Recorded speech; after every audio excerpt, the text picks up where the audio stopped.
2 രാജാക്കന്മാരുടെ പുസ്തകം 4-ാം അധ്യായം 38 മുതലുള്ള വാക്യമാണ്. അതിൻ്റെ തലക്കെട്ട് എന്താണെന്നറിയാമോ? വിഷം കലർന്ന ഭക്ഷണം. ഭക്ഷണത്തിനകത്ത് വിഷം. ആളുകൾ കാറിക്കൂകി, മരണമിരിക്കുന്നു ഭക്ഷണത്തിനകത്ത്. ദൈവത്തിൻ്റെ ഇടപെടൽ, കൃത്യസമയത്തുണ്ടായ ഇടപെടലുകളെക്കുറിച്ചൊക്കെ എഴുതിയിരിക്കുക. ഒന്ന് വായിച്ച് കേൾക്കാമോ? 2 രാജാക്കന്മാർ 4:38. ഏലീശ വീണ്ടും ഗിൽഗാലിൽ എത്തി. ഒരു സ്ഥലത്തെത്തി. അവിടെ ക്ഷാമമായിരുന്നു.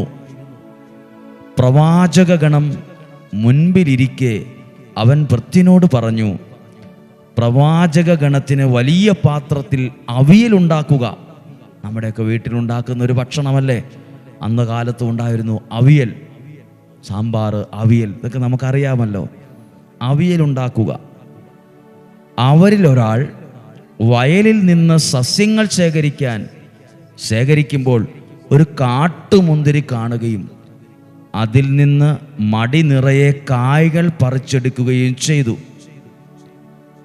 അപ്പോൾ ഈ അവിയൽ ഉണ്ടാക്കാൻ വേണ്ടി പറമ്പിലേക്ക് പോയി കാട്ടുമുന്തിരി നിൽക്കുന്ന കണ്ടു. അതിൽ കായുണ്ടായിരുന്നു.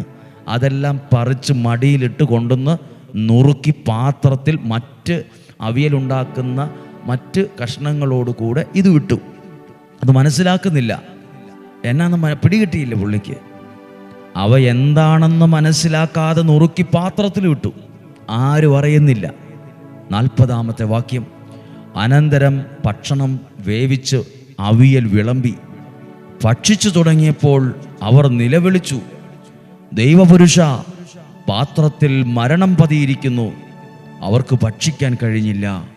അവർ നിലവിളിച്ചു. ഒന്ന് കേട്ടെ.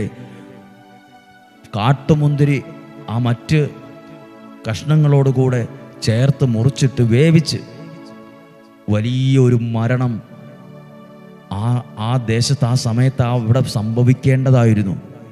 അവർ നിലവിളിച്ചു.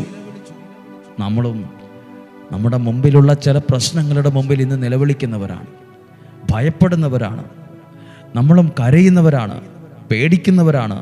നമ്മളുടെ ഹൃദയവും പരിഭ്രാന്തമാണ്. മരണം മുഖാമുഖം കണ്ട ഒരു സമയമാണിത്. ദൈവപുരുഷ, ഇതേ പാത്രത്തിൽ മരണമിരിക്കുന്നു. അങ്ങനെയെങ്കിൽ ഒരു കാര്യം ചോദിച്ചോട്ടെ. ജീവിതത്തിൻ്റെ മുമ്പിൽ ഇന്നുള്ള ചില സാഹചര്യങ്ങളെ കണ്ട്, ഇന്നുള്ള ചില വഴക്കുകളെ കണ്ട്, ഇന്നുള്ള ചില സാമ്പത്തിക പ്രതിസന്ധിയെ കണ്ട്, ഇന്നുള്ള ചില രോഗാവസ്ഥയെ കണ്ട് നിലവിളിക്കുന്നവരാണോ നിങ്ങൾ? കണ്ണുനീരോടെ പ്രാർത്ഥിക്കുന്നവരാണോ നിങ്ങൾ? മക്കളെ ഓർത്ത്, ജീവിത പങ്കാളിയോർത്ത്, ദൈവമേ, എൻ്റെ കൺമുമ്പിൽ ഇതാണല്ലോ, ഈ സങ്കടമാണല്ലോ എനിക്കിന്ന് കാണുന്നത്, നിലവിളിക്കുകയാണോ? ദൈവപുരുഷൻ അതിനൊരു പരിഹാരം കൊണ്ടുവന്നു. അവിടെ 41-ാമത്തെ വാക്യം. ഏലീശ പറഞ്ഞു. ഏലീശ ഇതിൽ ശാന്തമായി ഇടപെടുവാണ്. എന്തു വിഷയത്തിനകത്തും പരിഹാരമുണ്ട്, ഏതു കാര്യത്തിനും. അവർ നിലവിളിച്ച് അവർ പറഞ്ഞ് എല്ലാവരും ഇപ്പം തന്നെ തീരും, കഴിഞ്ഞു, ഞങ്ങളുടെ ജീവിതം തീർന്നു. എന്തു ചെയ്യാനാ? ഏലീശ എന്ത് ശാന്തമായിട്ട് അതിനെ കൈകാര്യം ചെയ്തത്. ഏലീശ പറഞ്ഞു, കുറച്ച് മാവ് കൊണ്ടുവാ. കുറച്ച് മാവ് കൊണ്ടുവാ.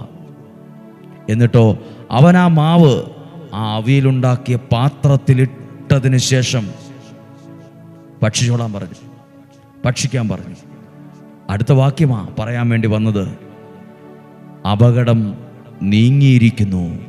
അപകടം അങ്ങ് മാറിപ്പോയി. വലിയൊരു അപകടം സംഭവിക്കേണ്ടതായിരുന്നു. മരണങ്ങൾ സംഭവിക്കേണ്ടതായിരുന്നു അവിടെ പലർക്കും. അടുത്ത പ്രതിസന്ധിയിലേക്ക് പോകേണ്ടതായിരുന്നു. പക്ഷെ അതെല്ലാം മാറിപ്പോയി. ഒരു പ്രതിസന്ധി മാറിപ്പോയി. നിങ്ങൾ അറിയുന്നുണ്ടോ? നിങ്ങൾ ഈ വചനം കേട്ടുകൊണ്ടിരിക്കുമ്പോൾ നിങ്ങളുടെ ജീവിതത്തിൻ്റെ മുമ്പിൽ ഇന്ന് ഏത് പ്രശ്നത്തെ കണ്ടോണ്ടാണ് കാറിയത്? ഏത് വിഷയത്തെ കണ്ടോണ്ടാണ് അലറുന്നത്? ഏത് സങ്കടത്തെ കണ്ടോണ്ടാണ് നിലവിളിക്കുന്നത്? അതിലൊരു പിടി മാവല്ലേ ഇട്ടുള്ളൂ. ഡെയിലി ബ്ലെസ്സിങ്ങിലൂടെ വചനം കേൾക്കുന്ന നിങ്ങളുടെ ജീവിതത്തിലേക്ക് ദൈവനിയോഗം കിട്ടിയ ഒരാളെന്ന നിലയിൽ ഞാൻ നിങ്ങളിലേക്ക് ജീവിതത്തിലേക്ക് ഇടുന്നത് ഒരു പിടി മാവല്ല, ഒരു വചനമാണ്. ഒരു വചനം മതി കുഞ്ഞെ ജീവിതം രക്ഷപ്പെടാൻ. ഒരു വചനം മതി നിന്റെ ജീവിതത്തിൽ നിന്ന് പ്രതിസന്ധികൾ മാറിപ്പോകാൻ. ഒരു വചനം മതി നിന്റെ ജീവിതം നാളുകളിൽ അനുഗ്രഹിക്കപ്പെടാൻ. ഒരു പിടി മാവ് മതി മരണം വരെ മാറിപ്പോകാൻ. ചുമ്മാ ഇട്ടൊരു മാവല്ല, അത് പ്രാർത്ഥിച്ച് അതിൽ ദൈവത്തിൽ ആശ്രയിച്ച് ഒരു പിടി മാവ് കൊണ്ടുപോവാ. അപകടം മാറിപ്പോയി. ഒരാളോടെ മരിച്ചില്ല, ഒരപകടവും സംഭവിച്ചില്ല, ഒരനർത്ഥവും സംഭവിച്ചില്ല. പക്ഷേ കുറച്ചു മുമ്പ് അവർ നിലവിളിച്ചതാണ്.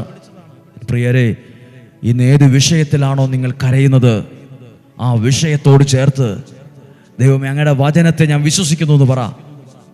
ഓരോ ദിവസവും കേൾക്കുന്ന വചനത്തെ ഞാനും എൻ്റെ കുടുംബവും സ്വീകരിക്കുന്നു എന്ന് പറ. മാറിപ്പോകും ചിലത്. ചിലർ പറയില്ലേ, ഞങ്ങൾ തമ്മിൽ ഒരുമിച്ച് പോകുമെന്ന് അറിയത്തില്ല. ആ പ്രതിസന്ധി മാറിപ്പോക്കോളും. പകരം അവിടെ അനുഗ്രഹം വന്നോളും. വഴക്കു മാറി പകരം സ്നേഹം വരും. സംശയം മാറി ആ സ്ഥാനത്ത് വിശ്വാസം വരും. വഴക്കുകൾ മാറി ആ സ്ഥാനത്ത് ഐക്യം വരും. ഒരു പിടി മാവ് കൊണ്ട് ഇത്രയും വലിയൊരു പ്രതിസന്ധിയെ മാറ്റാൻ കഴിയുമെങ്കിൽ ഇന്ന് എൻ്റെയും നിങ്ങളുടെയും കയ്യിലിരിക്കുന്നത് ഒരു പിടി മാവാണോ? ഒരു പിടി മാവാണോ? നോ. നമ്മുടെ കയ്യിലിരിക്കുന്നത് വിശ്വാസത്തോടെ എടുത്ത ഒരു പിടി വചനങ്ങളാണ്. പ്രാർത്ഥനയോടെ സ്വീകരിച്ച ഒരു പിടി വചനങ്ങളാണ്. ആ ഡയറിയിലും ബുക്കിലും എഴുതി വെച്ച ഒരു പിടി വചനങ്ങളാണ് കയ്യിലുള്ളത്. അതുകൊണ്ട് വലിയ കാര്യങ്ങൾ ചെയ്യാൻ പറ്റും. അതുകൊണ്ട് വലിയ അത്ഭുതങ്ങൾ കുടുംബത്തിനകത്ത് നടക്കും. ആ പാത്രത്തിനകത്തുനിന്ന് ആ പ്രതിസന്ധി മാറി, ആ ഭവനത്തിൽ നിന്ന് ആ പ്രതിസന്ധി മാറിയെങ്കിൽ ഇനി ഈ വചനം കേൾക്കുമ്പോൾ ചില പ്രതിസന്ധികൾ നിന്റെ കുടുംബത്തിൽ നിന്ന് മാറും. ചില വെല്ലുവിളികൾ നിന്റെ കുടുംബത്തിൽ നിന്ന് മാറും. ചില തടസ്സങ്ങൾ നിന്റെ ജീവിതത്തിൽ നിന്ന് മാറും. ചില ബന്ധനങ്ങൾ നിന്റെ ജീവിതത്തിൽ നിന്ന് മാറും. നിന്റെ അവസ്ഥകൾക്ക് മാറ്റം വരും. അപകടം മാറിയിരിക്കുന്നു. ധൈര്യമായിട്ടിരിക്കാൻ പറഞ്ഞു. പ്രിയപ്പെട്ടവരെ, ദൈവത്തിൻ്റെ വചനം നിന്നെ ശക്തനാക്കുന്നു. ദൈവത്തിൻ്റെ വചനം നിന്നെ ജീവിപ്പിക്കുന്നു. ദൈവത്തിൻ്റെ വചനം വിശ്വാസത്തോടെ സ്വീകരിക്കുന്നവരിൽ പല കാര്യങ്ങളിലും ജീവിതത്തിലെ മാറ്റങ്ങൾ സംഭവിക്കും, വിടുതലുകൾ സംഭവിക്കും. അതിന് ഇപ്പോൾ ഈ പാത്രത്തിൽ മരണം ഇരിക്കുമ്പോൾ ഒരു പിടി മാവല്ലേ ഇട്ടുള്ളൂ. വലിയ വലിയ ശുശ്രൂഷകളൊന്നും അവിടെ നടന്നില്ലല്ലോ. ഒരു പിടി മാവിട്ടാൽ ഈ പ്രശ്നം പരിഹരിക്കുമോ? പ്രിയപ്പെട്ടവരെ, പ്രിയപ്പെട്ട കുടുംബമേ, പ്രിയപ്പെട്ട കുഞ്ഞെ, പ്രിയപ്പെട്ട സഹോദരി, പ്രിയപ്പെട്ട അമ്മേ, പ്രിയപ്പെട്ട അപ്പച്ച, നിങ്ങൾ വിശ്വാസത്തോടെ എടുക്കുന്ന ഒരു വചനം മതി നാളെ ഒരു വലിയ സാക്ഷ്യം പറയാൻ. ഈ കുടുംബത്തിൽ ഇപ്പോൾ എന്താ ഉള്ളത്? കാട്ടുമുന്തിരി കഴിച്ച് വലിയ അപകടവും അനർത്ഥവും ഉണ്ടാകേണ്ടതാ. പലരോടെ മരിക്കേണ്ടതാ. ഒരു അനർത്ഥം ഉണ്ടായില്ല. എല്ലാം മാറിപ്പോയി. അവിടെ നിന്ന് മാറിപ്പോയി. പ്രിയപ്പെട്ടവരെ, വചനത്തിലൂടെ ജീവിതത്തിലെ അനർത്ഥങ്ങൾ, അപകടങ്ങൾ എല്ലാം മാറിപ്പോകും.